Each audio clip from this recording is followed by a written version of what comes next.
안녕하십니까. 전 미추홀구청장, 초대 미추홀구청장이라고 하죠.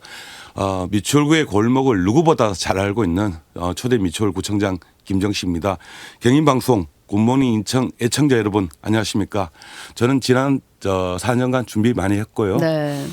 저는 2010년도 박우섭 남구청장 비서를 시작으로 민주당 인천시당 조직국장 그리고 국회에서 비서관 보좌관 그리고 우원식 원내대표 당시의 정책특보 그리고 문재인 대통령 캠프 때 종합상황실에 근무하면서 실무를 많이 익혔습니다. 네. 그리고 남구시설관리공단 경영본부장을 하면서 행정을 배웠고요. 그리고 2018년도에 초대 미추홀구청장을 했습니다. 그 누구보다도 미추홀구의 골목을 가장 잘 알고 가장 열심히 다녔다 자부하면서 우리 굿모닝 인천 애청자 여러분들께 인사드릴 수 있는 기회가 생겨서 정말 고맙습니다. 감사합니다. 잘하겠습니다. 실질적으로 지난 4년은 네.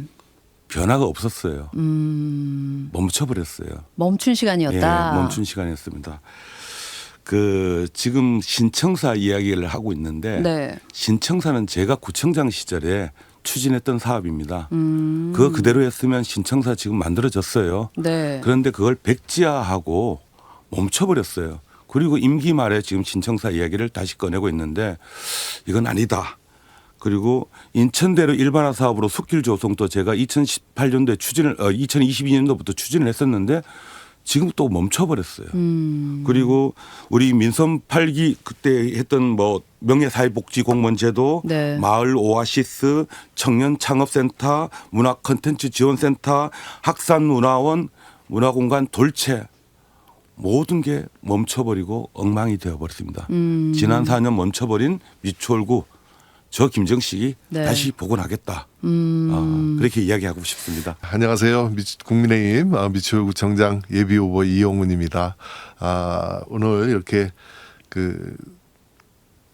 경인방송 네. 청취자분들을 찾아뵙고 이렇게 인사드리고 또 공약 이런 것들을 말씀드릴 수 있게 돼서 너무 반갑고 감사합니다. 저는 공약이 선언이 아닌 국민과의 그런 약속이다라고 이렇게 생각을 합니다. 그래서 3월 말 기준이고요. 95.7%라는 결과로 이렇게 책임을 좀 보여드렸다 이렇게 생각을 합니다. 네. 또 가장 이렇게 자부심 있게 생각하는 거는 두 가지를 좀 말씀드릴 수 있을 것 같습니다. 인천 고등법원 그리고 남부교육지원청 유치입니다. 이를 통해서 미추홀구가 인천의 법조 또 교육의 중심지로 도약할 수 있는 기반을 마련했다 이렇게 생각하고요. 두 번째로는 재정 부담 없는 무상 건립 성과입니다. 44만 구민의 그 수건 사업인 신청사를 네. 800억 원 규모로 또 기부 체납 방식으로 추진하게 됐고요. 또 주한노인문화센터 역시 민간 협력을 통해서 지금의 3배 이상의 규모로 건립을 해서 신축 이전을 하게 됐습니다. 네. 재정이 미추홀구는 굉장히 어렵습니다. 그쵸. 예, 어렵다는 이유로 멈추는 행정보다는 외부 재원을 확보하고 또 민간과 공공 협력을 이끌어내는 방식으로 해법을 찾는 그 행정을 해왔다 이렇게 말씀드리고요. 물론 예산을 투입해서 한 사업도 있습니다. 네. 대표적인 거로는 수봉공원 스카이워크 네네. 조성이 있습니다. 네. 낮에는 탁 트인 도심 풍경 그리고 밤에는 아름다운 인천 야경을 즐길 수 있는 그 새로운 명소가 됐다 이렇게 말씀드리고요. 지난 3월에 개장을 했는데 한 달 만에 8만 명 이상이 이야. 방문을 했습니다. 네. 이 사업은 미추홀구가 이런 머무는 도시를 넘어서 사람들이 찾아오는 도시로 변화할 수 있다는 그런 가능성을 보여준 그런 상징적 사례라고 생각하고요. 네. 결국 제가 가장 자부심 있게 생각하는 것은 없던 길을 네. 만들어내는 그 실행력이다 이렇게 생각을 합니다. 사람에게도 생로병사가 있는 듯이 도시에도 네. 생로병사가 있어요. 우리 대한민국 같은 경우는 그 생로병사 주기를 50년을 보고 있습니다. 미추홀구 같은 경우는 70년대 80년대 인천의 중심이었잖아요.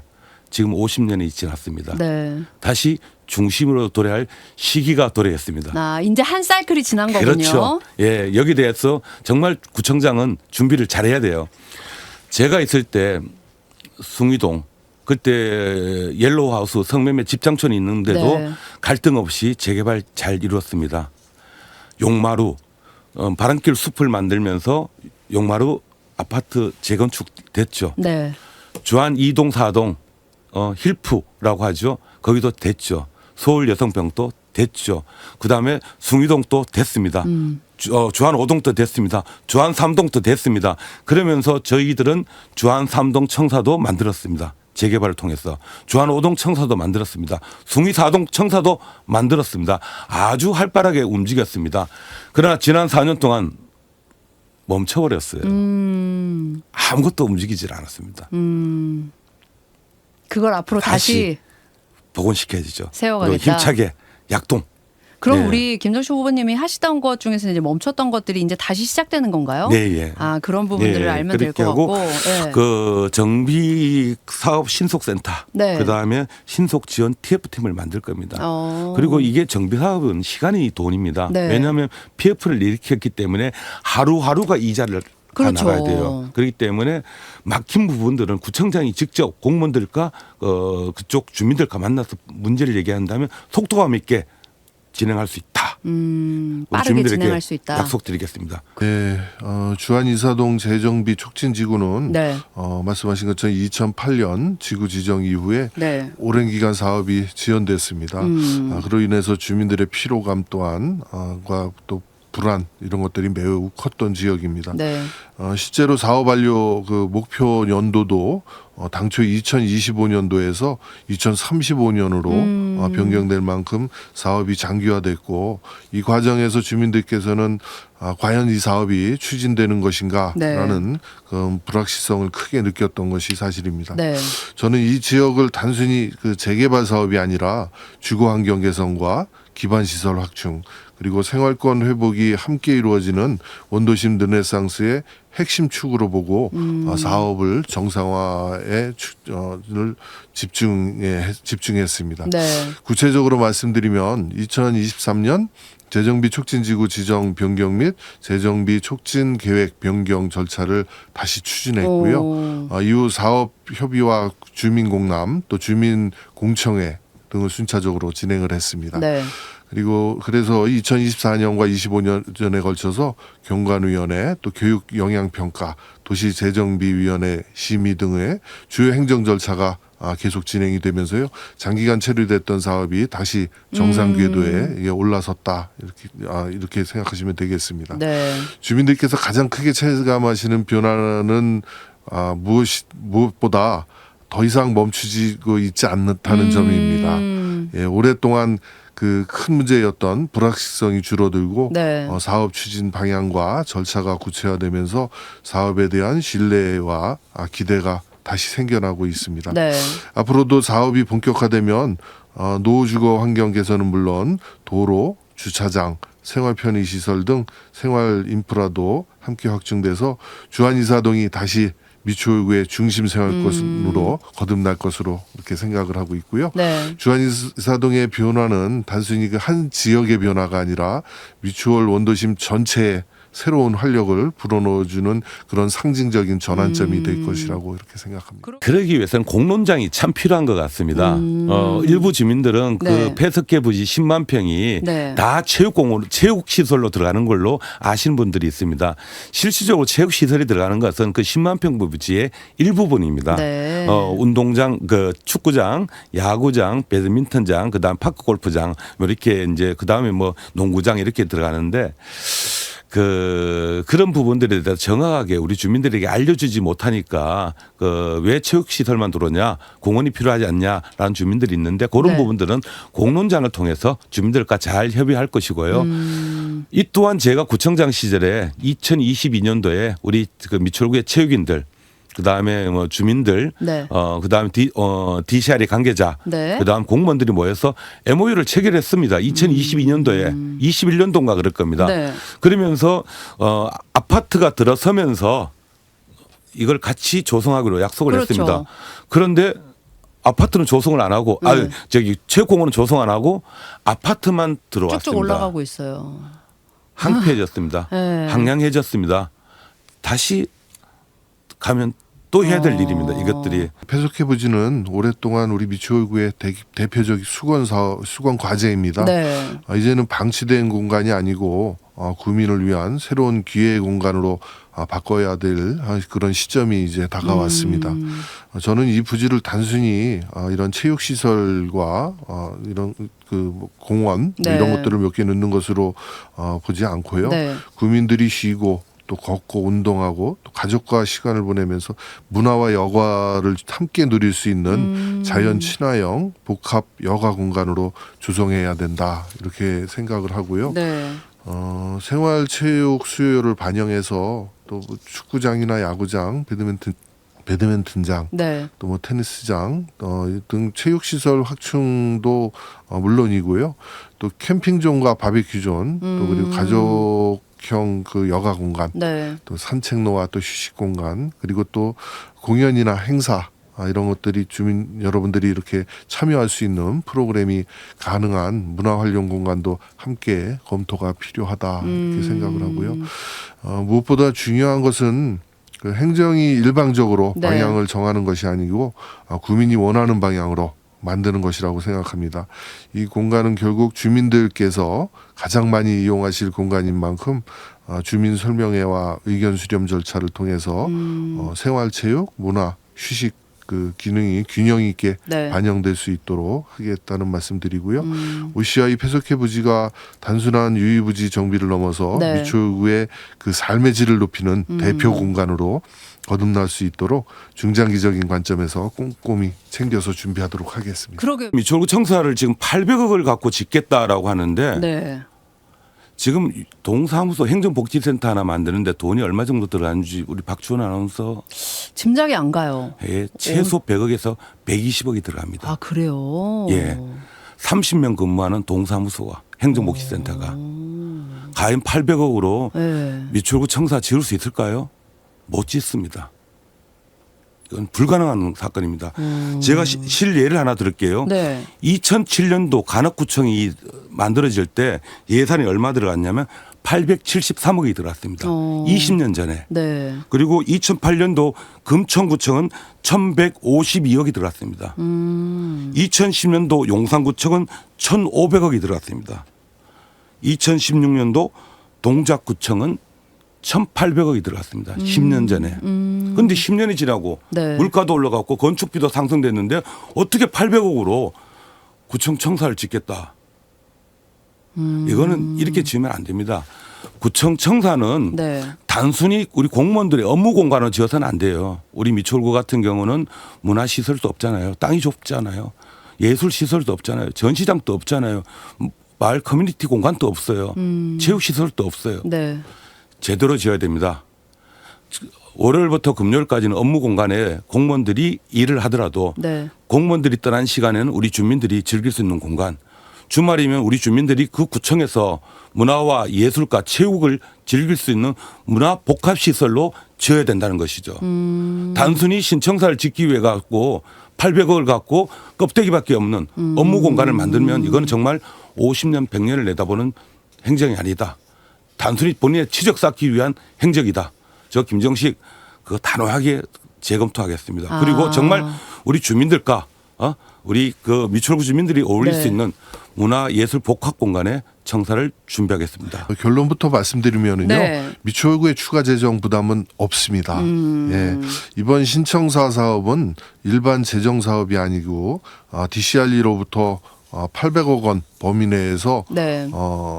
800억 원 예산을 받는 것이 아니고 800억 원 상당 규모의 건축물을 받는 것이기 때문에 네네. 뭐 이런 그 추가 비용은 절대 있을 수 없고요. 건축 심의 과정에서 구조 보완이 필요해서 네. 연면적 일부가 조금 조정된 부분이 있는데요.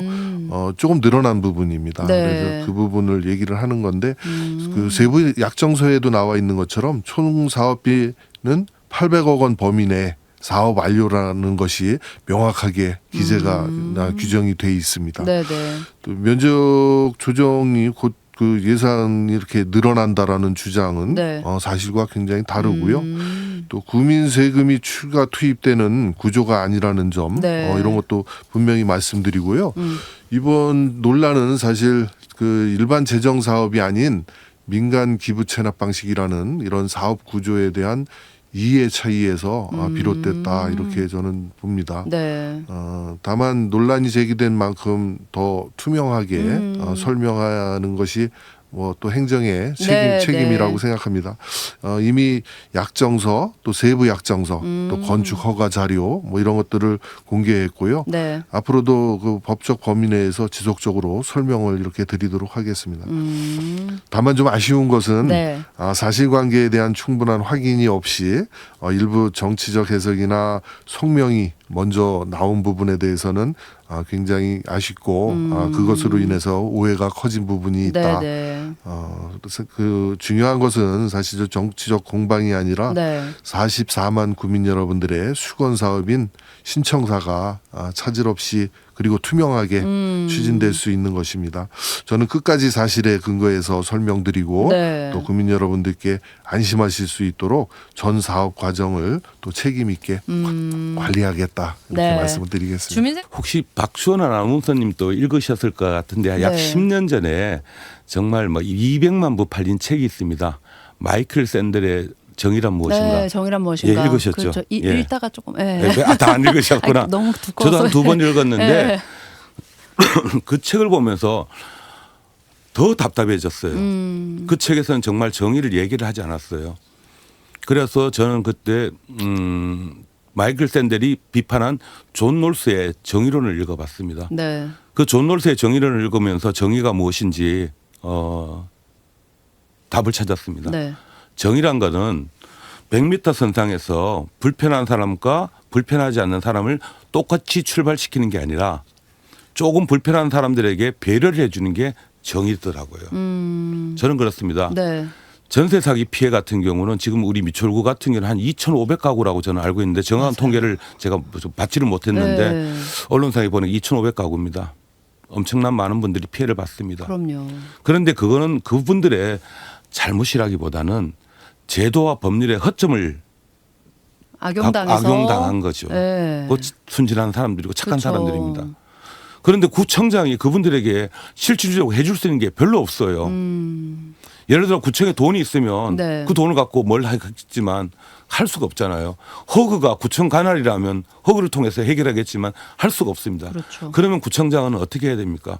그분들과 같이 목소리를 높여야 됩니다.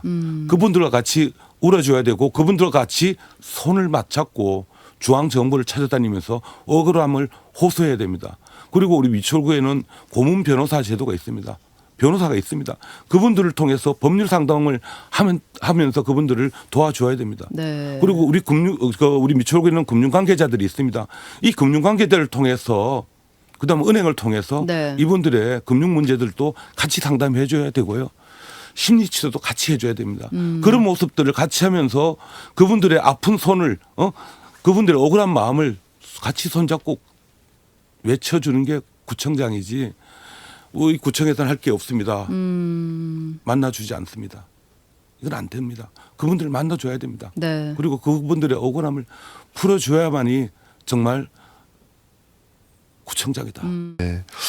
미추홀구는 전국적으로도 전세 사기 피해가 가장 집중된 지역 중에 하나였고 네. 또 그만큼 또 많은 주민들께서 경제적으로나 정서적으로 큰 어려움을 겪으셨습니다.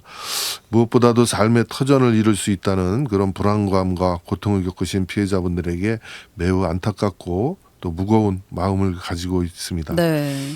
전세 사기 피해 지원센터 운영 지원 또 그리고 법률과 금융 상담, 피해자 인정 신청 안내, 또 경공매 지원 대응 지원 등 실질적인 상담과 행정 지원은 진행을 했습니다. 또 긴급 주거 지원과 공공임대 연계, 생활안정 지원 안내 등을 통해서 피해자분들의 주거 안정을 불안을 네. 최소화하기 위해서도 노력을 했고요. 또 미추홀구 전세 사기 피해자 지원 및 주거 안정에 관한 조례 제정을 또 통해서 피해 주택에 대한 긴급 복구비 지원 근거도 이렇게 마련을 했습니다. 하지만 솔직하게 말씀드리면 네. 피해 규모가 워낙에 크고 법과 제도적으로 지방 정부가 할 수 있는 역할이 사실 한계가 있습니다. 네. 그러다 보니까 피해자분들께서 체감하시기에 충분했다고 말씀드리기는 굉장히 어려운 것 같습니다.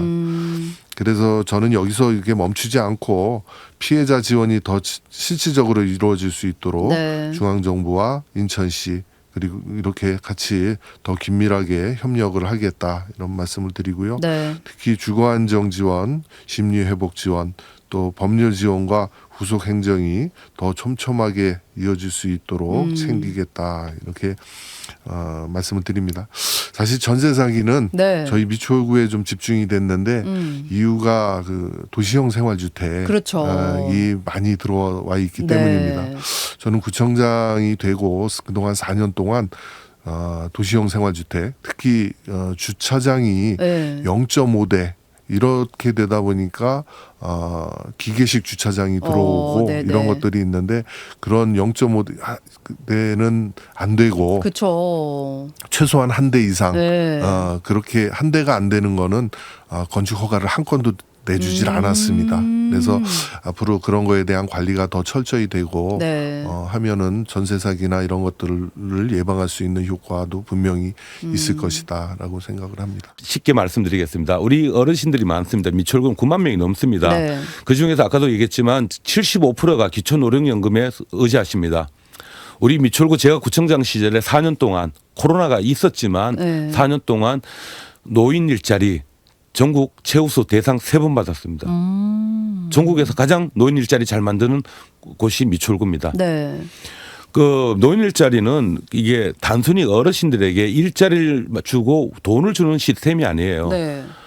그 예산이 제가 있을 때 한 300억이 들어갔어요. 엄청 많은 예산이 들어갔는데 우리 미추홀구 예산 75억을 투입을 하니까 네. 국비와 시비 225억을 받았어요.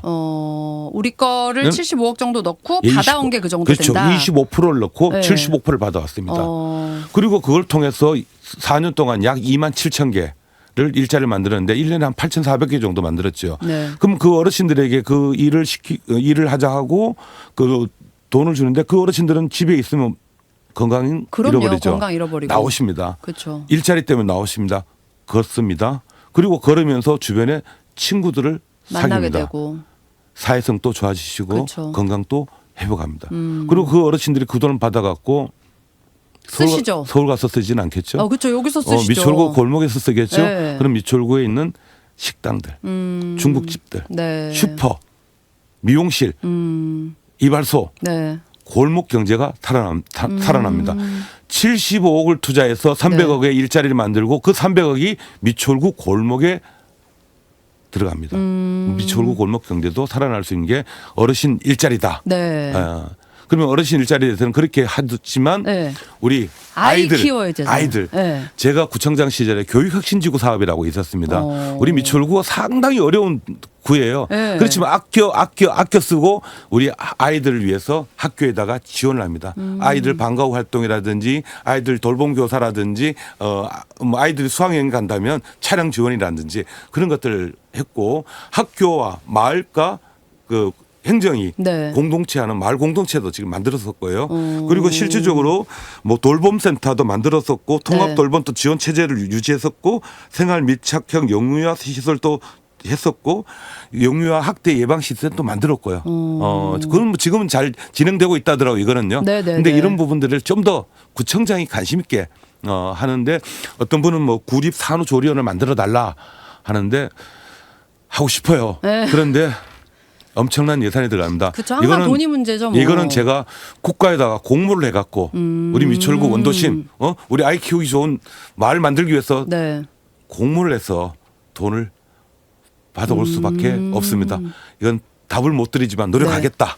후보님 얘기 약속드립니다. 듣다 보니까 미추홀구는 어르신들이 많으신 그 지역인 동시에 네. 또 젊은 세대가 또 다시 유입되거나 이런 그 들어오는 네. 그런 그 도시의 활력이 살아날 수 있는 그런 곳입니다. 네. 그래서 어르신 복지와 청년 정책은 이렇게 따로 떨어진 문제가 아니라 미추홀구의 지속 가능한 미래를 위한 그 핵심 과제라고 이렇게 생각을 하고요. 먼저 어르신들 복지는 그 더 가까이에서 더 실질적으로 체감하실 수 있어야 된다 이렇게 생각을 합니다. 주한 노인문화센터 신축 또 그리고 인천시 노인복지관 신축을 또 통해서 네. 어르신들이 집 가까이에서 여가나 건강, 문화 또 복지 서비스를 누릴 수 있도록 생활 밀착형 복지 기반을 확대하겠다는 네. 말씀드리고요. 네. 예, 청년 정책은 일자리, 주거, 교통, 문화 환경이 함께 가야 한다고 생각합니다. 청년들이 미추홀구를 떠나는 도시가 아니고 네. 머무르고 정착하고 싶은 도시가 될 수 있도록 교통 개선이나 주거 환경 개선 또 그리고 제물포 영숙회와 건립을 통해서 문화 공간 확충 또 창업 및 일자리 기반 마련을 함께 추진하겠다 이렇게 네. 말씀을 드리겠습니다. 제가 좀 부지런합니다. 항상 새벽에 나옵니다. 근데 왜 그러냐면 구청장은 부지런해야 돼요. 미추홀구에서 동이 21개 동입니다. 네. 근데 월화수목 근무를 하니까 22일밖에 안 되더라고요. 물론 구청장은 토요일 일요일도 나오지만 하루에 한 개 동씩 방문을 해야 됩니다.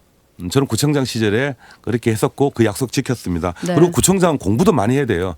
똑똑해야 돼요. 제가 똑똑하다는 얘기는 아니고 네. 왜냐하면 공무원을 설득시키려면 공무원보다 더 많이 공부를 해야 됩니다. 알아야 되니까. 그럼요. 네. 안 그러면 변화가 없습니다. 그렇기 때문에 공부를 많이 해야 됩니다. 그리고 구청장 가장 중요한 게 따뜻해야 됩니다. 어렵고 힘든 사람들에게 따뜻한 손을 내밀 수 있고 잘 경청하고 잘 소통합니다. 저 잘 경청하겠습니다. 잘 소통하겠습니다. 준비 단단하게 했습니다. 아름다운 도찰은 시줄과 날출의 조화로 이루어진답니다. 제도와 법률, 행정이 시줄이라면 주민 참여와 마을 민주주의는 날줄입니다. 아름다운 도찰이를 만드는 심정으로 우리 미추홀구 잘 준비하겠습니다. 경인방송 애청자 여러분 그리고 우리 미추홀구 주민 여러분 지켜봐 주십시오. 잘 준비했습니다. 열심히 하겠습니다. 감사합니다. 저의 가장 큰 차별점은 네. 말이 아니라 실제로 움직임과 성과의 그 실행력이다 이렇게 생각을 합니다. 국민들께서 이제 약속만으로는 판단하지 않으신다고 생각을 합니다. 누가 실제로 재원을 확보했는지 또 누가 막혀있던 사업을 움직였는지 네. 또 누가 현장에서 끝까지 책임졌는지를 보신다고 생각을 합니다. 저는 지난 민선 8기 동안 어려운 재정 여건 속에서도 아까 말씀드렸던 신청사 무상 건립에 길을 열었고 또 외부 재원 확보로 확보와 또 수봉공원 스카이워크 조성, 또 생활 인프라 확충, 도시 기반 시설 개선 등 구체적인 성과를 만들어냈습니다. 저의 차별점은 단순히 하겠다가 아니라 해냈고 이제 완성하겠다라는 점입니다. 지금 미추홀구는 중요한 전환점에 서 있다라고 생각을 합니다. 네. 이미 시작된 핵심 사업들이 차질 없이 이어져서 국민 여러분들께서 변화를 실제로 체감하실 수 있도록 하겠다라는 말씀을 드리고요. 네. 행정은 연속성이 중요합니다. 특히 대형 사업은 시작보다 완성이 어렵고 끝까지 책임 있게 끌고 나갈 사람이 필요합니다. 네. 저의 필승 카드는 국민과 함께 만든 성과 그리고 그 성과를 끝까지 완성하겠다라는 그런 책임감입니다. 네, 오늘 말씀 여기까지 듣겠습니다. 후보자님 감사합니다. 네, 감사합니다.